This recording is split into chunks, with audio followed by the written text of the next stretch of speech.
Welcome to the Old Time Radio Netcast Network. I'm your host, Andrew Rines, and let's get into this episode. This episode is going to be The Whistler. Original air date's July 23rd, 1945, and the title is Let George Do It. Let's get into it.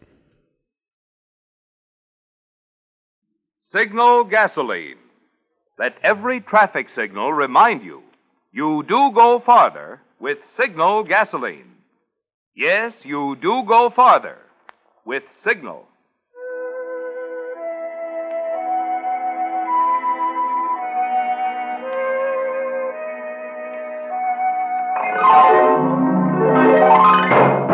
The Signal Oil Company and your neighborhood Signal dealer bring you another curious story by The Whistler. Tonight, let George do it.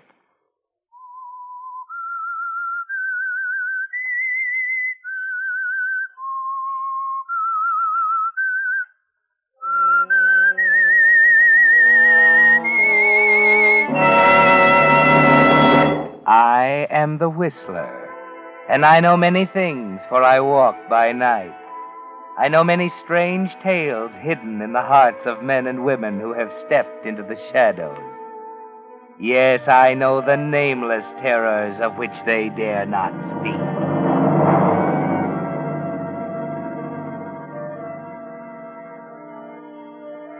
Cathy was beautiful. There was no denying it. A redhead, one of the all-too-rare variety, with pale white skin and big, luminous brown eyes. Delicate, fragile as a Dresden doll. Her beauty was always there for her to depend on when she got into a tight spot. That is, until she met an artist named Alan Blair and fell in love with him. Until then, men were nothing more to Cathy than a source of amusement, an endless parade of suckers, ready to jump when she crooked her finger. But Alan didn't jump. He didn't melt when she flashed her irresistible smile. He didn't come running to comfort her when she pouted. Maybe that's why she fell in love with him. And maybe that's why one day she told him about it. What? What did you say? I love you, Alan. Oh, no, not that. Alan! Alan, stop it! After all, Cathy, did you think I'd fall for that? But it's the truth. You never loved anyone in your life, darling. Except yourself. You don't know what it feels like. You're wrong, Alan. I mean... Sit over there. Please, Alan. No, that won't work either. There you are. Yeah. Okay, Miss Booby Trap. You can relax until the next sucker comes along. I'm checking out. You can't. You hear me? You can't just walk out Shut on up. me. That's exactly what I'm doing. I won't shut up. You're going to be sorry about this, Alan Blair. You're going to come crawling to me on your knees. Now, listen, baby, don't tell me what I'm going to do. I could have just walked out, taken the easy way. But somebody had to tell you off, and I wouldn't let George do it. You better practice in front of the mirror, sweetheart. Your act's getting rusty. So long. You're not going to get away with it. I'll kill you, that's what I'll do. No. Let George do it, you said. Huh? Let George do it.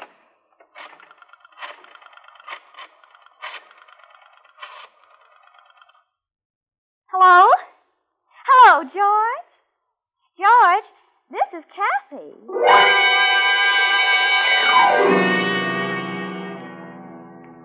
You can work fast when you want to, Cathy.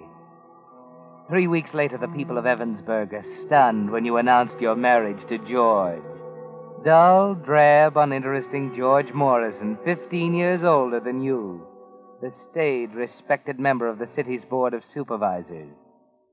George is stunned, too. Cathy, I can hardly believe it.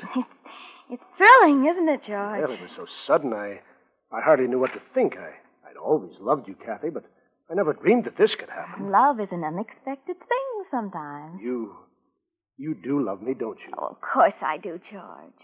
You're all I'd ever hoped for. Everything I'd ever dreamed about. Gosh, Cathy, I'll bet this will be a surprise to the folks in Evansburg. Wait till we get back from our honeymoon. Well, I get a kick out of telling them. You're too late, Mr. Morrison. Huh? What do you mean? I wired the papers yesterday.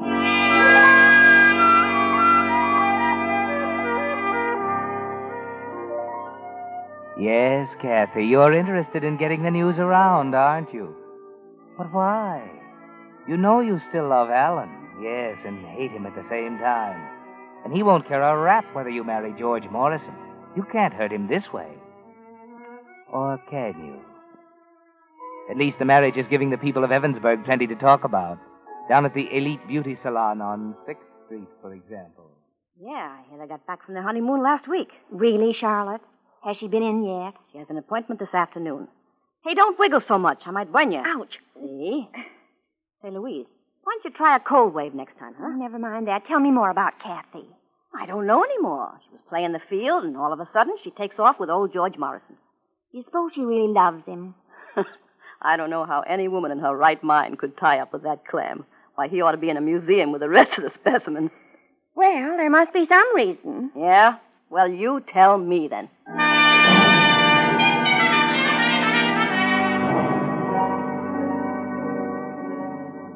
George, dear. Yes, Cathy?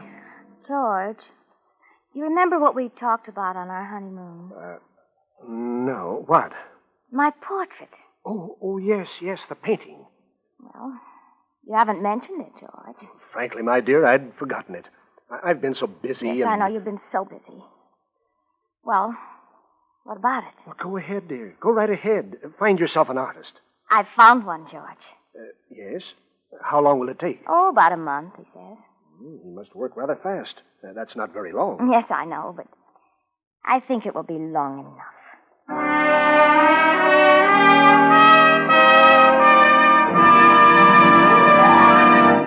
On these hot summer days, you Whistler fans know how much peppier and full of life you feel right after a shower when you're fresh and clean. Well, that goes for your car's motor, too. Yes, a clean motor is naturally a more efficient motor. That's why it's so important these days to use the modern, solvent-refined motor oil that helps keep your motor clean. Signal 4-Star Motor Oil.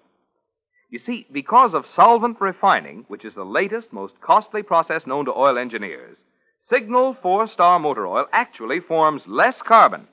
And what little there is soft, like soot, tending to blow out with exhaust gases.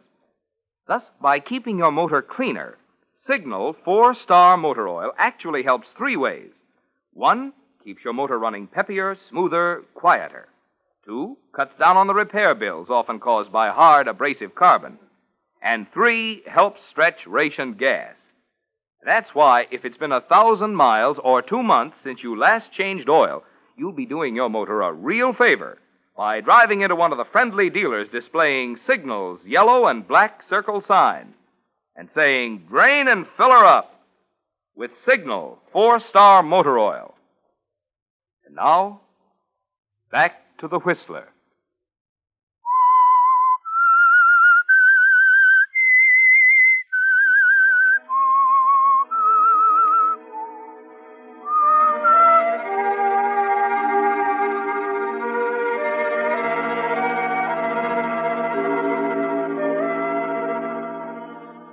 No, Cathy didn't marry George Morrison for money or social position. And the unofficial investigating committees at the Elite Beauty Salon and the City Hall corridors are puzzled, groping for a reason. On the afternoon after her discussion with George about the picture, she makes a call at the Garden Court apartment, 328 at the end of the corridor on the 3rd floor.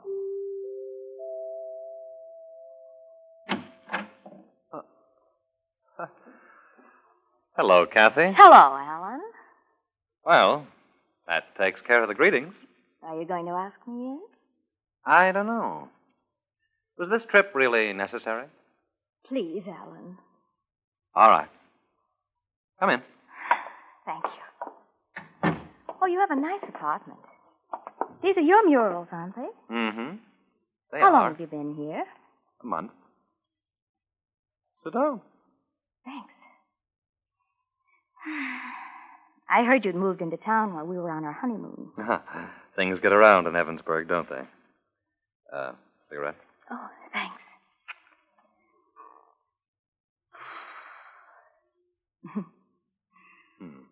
Good to see you again. Comfy? Yes? Okay. Okay, what? Spill it. What do you want? Don't be like that, Alan. I'm not fond of quiz programs, sweetheart. Suppose you come to the point. You're making it very difficult. And you're not here to play games. I told you once it was all over. Finished. Something I don't even want to be reminded of. Maybe I didn't make myself clear enough. Well, Alan, I didn't understand then. I do now. I want us to be friends. Why? Well, Aha, I've got you there, haven't I? You're a very pretty girl, Cathy. You look swell on magazine covers. But I don't want you in my apartment. Now, suppose you run along. I'll see you in a few years. You don't understand, Alan. George, that's... I know, your husband. Well, he wants me to have a portrait done. Oh, this is strictly a business deal. No other artists in town, of course. Oh, it isn't that, Alan. He's seen your work and he won't hear of anyone else. I told him you'd be difficult. Oh, you missed it. Impossible was the word. You won't believe me, will you? You still think there's a catch in it somewhere. Right? Well, there isn't. I'm trying to do something for you for once. What can you do for me? Well, I thought if you did a good job on my portrait, George would give you a chance at the commission for the murals in the new City Hall annex. No. Wait a minute. What's he got to do with that? He's a supervisor, and they're going to select the artist in August. Cathy, now look at me. Now, I want this straight. Is that why you came here? Yes. I didn't know you'd sell out your brother for 2 bits. Please, Alan. I mean it this time. All right. I'll do your portrait.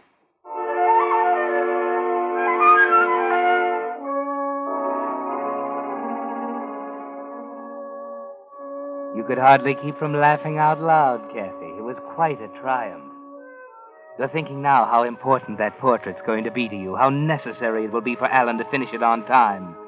You tell him George must have it in a hurry, how you and he will have to work late at night. And you can imagine what a conversation piece that's giving them down at the Elite Beauty Salon. And she was there till almost midnight? That's what Jessie said. She lives on the same floor, you know. His studio's in the penthouse on the roof, and she heard him up there till 10 minutes to 12. I wonder what old man Morrison thinks of that. Well, Henry sees him every day down at the City Hall. Seems happy as a lark. Well, maybe he doesn't know. Of course, we could be wrong. They haven't been seen out together yet.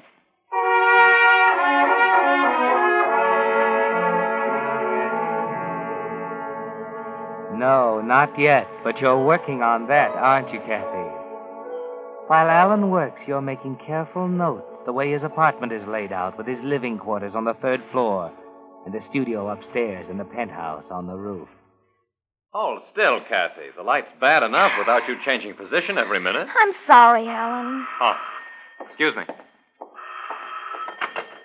Yes? Okay. Well, what else? Oh, yeah, that'll be fine. About 8. 9:15. What? Every night the phone rings at exactly 9:15. Oh, that's Manuel. I set my watch by him. Who's he? The houseboy downstairs. Calls every night to catch my order for breakfast. Oh. Well, no. Alan, I'm awfully tired. Couldn't we go downstairs for a drink? I don't know. It might not look so hot. Oh, don't be ridiculous. Okay. 10 minutes. That's better. Is there a mailbox around anywhere? Yeah, there's a chute by the elevator. Oh, good. I'll drop this off on the way down. Almost forgot it.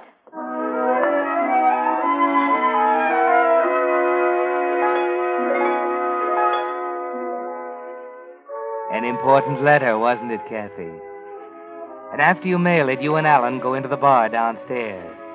There's a faint smile of satisfaction on your face as you note a raised eyebrow here and there, a pair of heads coming together in the corner. 10 minutes should be long enough. The next evening at home, George seems to be worried about something. George, is something bothering you? Why? You seem strange tonight. Oh, I'm sorry, Cathy. I guess I've been working too hard. That's all that's worrying you? Well, What is it, George? It's so stupid I shouldn't even tell you. You haven't lived in Evansburg as long as I have, Cathy. You don't know how mean and vicious this town can be. What are you talking about? It's about Alan Blair. What do you mean? Cathy, did you ever know him before you came to Evansburg? Oh, yes, slightly. I meant to tell you, darling. You see, he's painting here under the name of Stanley Simmons. And when Charlotte told me about him, I didn't realize that he was... I see. What's the matter? I received an anonymous letter at the office today, and... Here. Oh. Mr. Morrison, because I respect and admire you, I feel it is my duty to tell you that your wife is... Signed, Friend. I wonder who... Sure, I don't know. Why, of all the horrible contempt of... I just wanted you to see it. You're accusing me. No, I'm not. You have no right. There was nothing. I didn't accuse you, Cathy. You believe them, don't you? You swallowed their dirty little tales, hook, line, and sinker. Cathy, I only wanted you You don't have to tell me. You're part of this, aren't you? I'm trying to tell you I didn't. Give me that letter. There. That's where it belongs, in the wastebasket. Oh, George. Why did you have to show me that? Oh, Cathy, please. Believe me, honey, I wouldn't have shown it to you had I thought that it would... Oh, Cathy. Oh, please. Leave me alone. Just for a while. Okay. I'm sorry, honey. Please go. Okay, dear. I'll be in the den if you want me. Now. There. Good. He didn't tear it.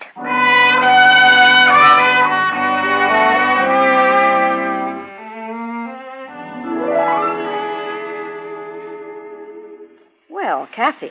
Hello, Charlotte. I'm sorry I'm late. Oh, that's all right, dearie. Kind of slow this afternoon anyway.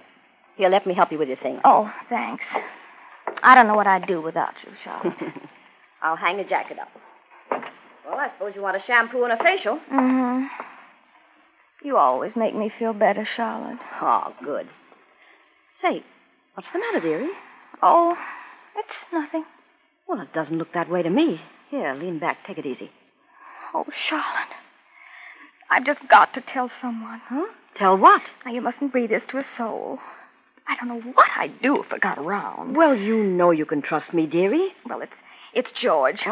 We had a horrible scene last night about Alan Blair. Oh. I thought he was going to hurt me. It's all been so ridiculous. Mr. Blair's been so careful to be businesslike. Why, sure.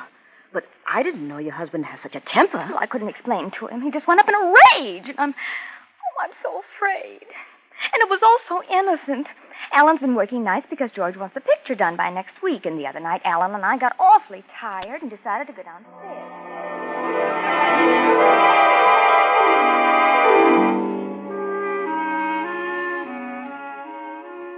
Devoted, gullible George.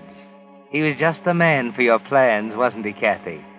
And he's coming through nobly, just as you'd suspected. Cathy, I've half a mind to go down and see this fellow Blair. Why? Well, it's time we cleared this thing up before it goes too far. It's getting around City Hall, and I'm not going to sit here and do nothing. There must be some way to stop it. Cathy, let's forget that darn portrait. I won't. I like it, and he's going to finish it. He has nothing to do with it anyway. Charlotte started it. Charlotte? The beauty operator. Why? I don't know. She has it in for me for some strange reason. Then why do you continue to go there? Well, I didn't know about it until yesterday. I started to say something to her, and then I realized it would only make things worse. I see. Well, you'd better go back tomorrow. Why? Well, you can tell her that if she isn't careful, she'll have a slander suit on her hands. George, I'm not going to see that woman again. Very well. I'll go.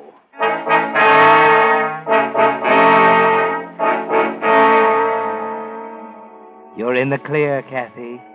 You've been very careful not to depend on outright lies. Half-truths are more effective and safer. Charlotte will irritate him. He'll accuse her. There'll be an ugly scene, and then... Now, wait a minute, Mr. Morrison. You can't talk like that to me. I? Well, now, you just listen to me. This ugly talk about my wife and Mr. Blair is going to stop. Understand? I had nothing to do with it. Don't tell me you had nothing to do with it. You jealous old fool. Jealous? Yes, jealous. All right, listen. One more peep from you and your gang of gossip mongers about Alan Blair, and I'll have the lot of you in court.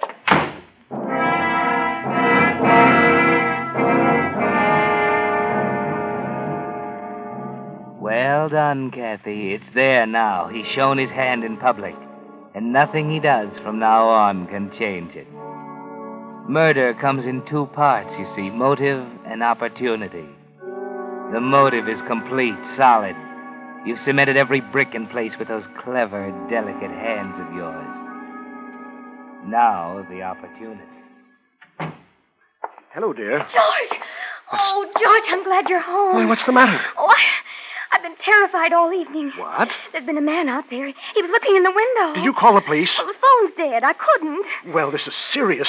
I'm going to call the police. No, don't leave me here. Well, you can come along. George, the police can't be here all the time while you're away at all those meetings. Well, we'll see about that. Well, George, I'd feel a lot better if there was a gun in the house. A gun? Yes. At least I'd have something to rely on. I don't know. You're asking for trouble with a gun in the house. You give the other guy a good reason for shooting first. So you don't care? You'd just as soon I were alone here at night with a prowler in the house. Oh, it's not that, Cathy. I just don't... I do.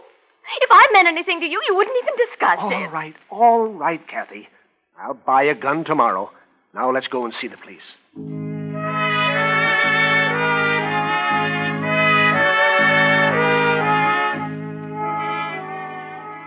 But of course, the police find nothing, Cathy. When you cut the telephone wire, you were careful to keep on the cement walk, and there were no footprints. And Evansburg took note of the fact that on the afternoon of July 23rd, George Morrison walked into Tyndall's Sports Shop and bought a .38 automatic. As simple as that. Motive and opportunity. You've built a beautiful frame, Cathy. Now all you have to do is put George's picture in it. Here you are, my dear. Thank you, George. I do feel miserable. It's so hot. Well, this ought to cool you off. Here. That's good. Oh, darling, it's 9:15. You better run along. Cathy, must I pick up that picture tonight? I told Mr. Blair you'll be over around 9. You'll be thrilled with it, George. Well, I don't relish leaving you alone like this, especially after Don't all... even think about it. That prowler's had the scare of his life with the police after him. You wouldn't like to come along? No, I'd be so miserable with this headache. I'll be an angel and run along. I can't wait to see it over the fireplace. Well, very well. You stay where you are, and I'll be back before you even know it.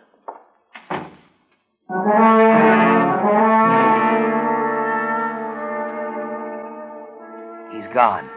You act quickly, Cathy. The other car parked around the corner. He was being greased, you told him. Quickly.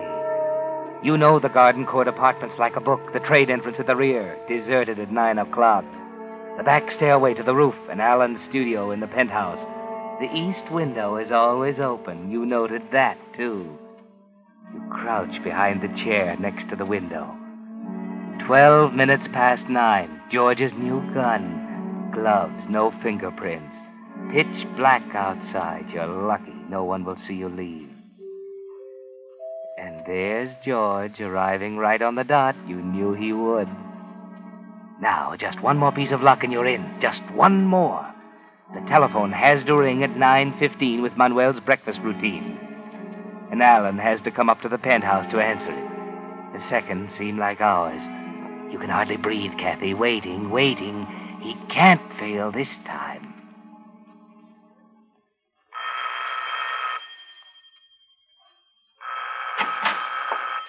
Be right with you, Mr. Morrison. That's my houseboy.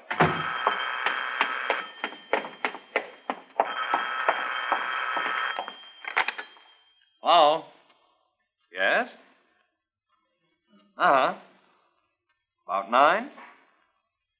Sure. Right. All right, Alan. Cathy, Surprised? put away that gun. No, Alan. Not now. Not after all my careful plans. Cathy, I don't understand. What have I ever done? Cathy, don't.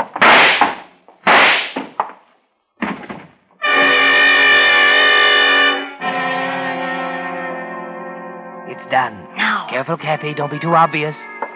Hide the gun under the chair cushion where they'll have to hunt to find you. Mr. Blair! Oh. Yes, here comes George.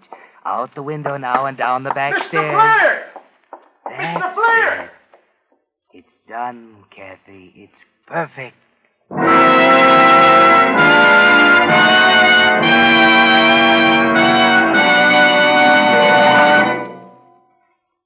Whistler will return in just a moment with the strange ending of tonight's story. Meantime, a question for you drivers.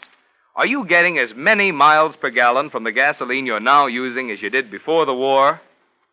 Well, the answer is yes if you're using Signal Go Farther gasoline. For it's true, you still go as far as before the war with Signal. And I'll tell you why. You see, in every gallon of gasoline, there are some ingredients which give pep and anti-knock, and other ingredients which give mileage. Well, those anti-knock ingredients are the ones reserved for war. That's why Signal Oil Company frankly admits no gasoline today can give you all the pep and anti-knock you found in pre-war gasoline, and which you'll be enjoying again in even further improved Signal post-war gasoline. But those mileage ingredients, which made pre-war Signal famous as the Go Farther gasoline, they're still in today's Signal formula. And in addition, new mileage-giving hydrocarbons have been added. That's why, if you're interested in stretching your gas stamps, and who isn't, you'll find it's as true today as before the war. You do go farther with Signal gasoline. And now, back to the Whistler.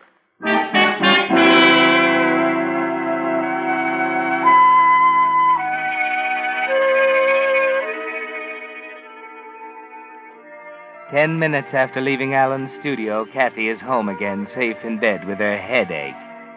There wasn't a hitch. No one saw her leave. The car is back in its place around the corner. Even the gloves are disposed of in the kitchen incinerator. George is late, naturally, unavoidably detained. And of course, Cathy isn't surprised when a police car drives up about 10 o'clock, and she admits Captain Murchison of the homicide squad. I don't quite know what to say, Mrs. Morrison. What is it, Captain? It's my husband, isn't it? He visited Alan Blair's apartment tonight. I sent him over for the portrait. What happened? Mr. Blair was murdered. Murdered? Oh, no, he wouldn't. George was jealous, but he wouldn't. He didn't. What? He asked one of the patrols to drop over here while he was gone to sort of keep an eye on you after that prowler business. Boys were kind of worried when they found you'd gone, Mrs. Morrison. But when did they come here? Around 9:15. They figured they'd better tell your husband, so they phoned him at Blair's apartment. They were kind of surprised at what they heard. Why didn't you broadcast it? What do you mean? Mrs. Morrison, Blair didn't hang up that phone. You just thought he did. Otherwise, I can't see why. Can't see why you gave the officer a play-by-play report when you shot Blair. Well, you ready to go?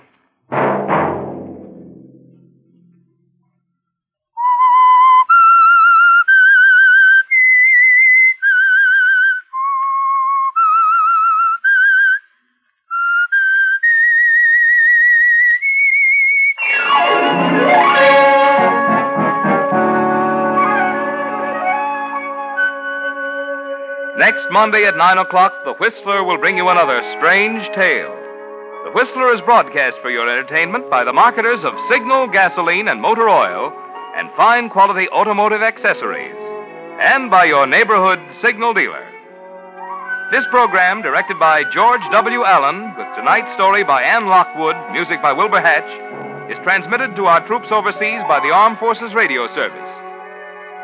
This is Marvin Miller speaking, and suggesting that you let every traffic signal remind you that you do go farther with Signal gasoline.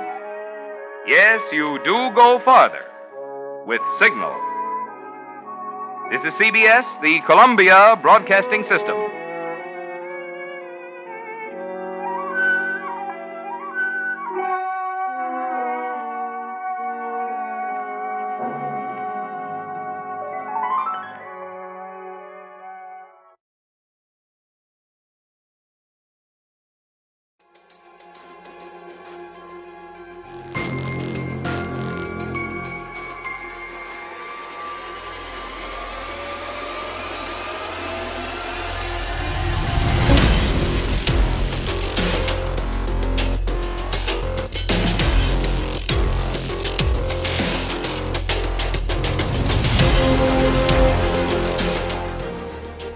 Welcome back. I hope you enjoyed this presentation from the Old Time Netcast Network. For more great shows, go to otnetcast.com. Don't forget to like and rate this episode in your favorite podcatching client. Follow this show on Facebook by going to otnetcast.com/Facebook. This episode is covered under the Attribution Non-Commercial ShareAlike copyright. For more information, go to otnetcast.com/copyright. Thanks again for listening, and I hope you have a great day.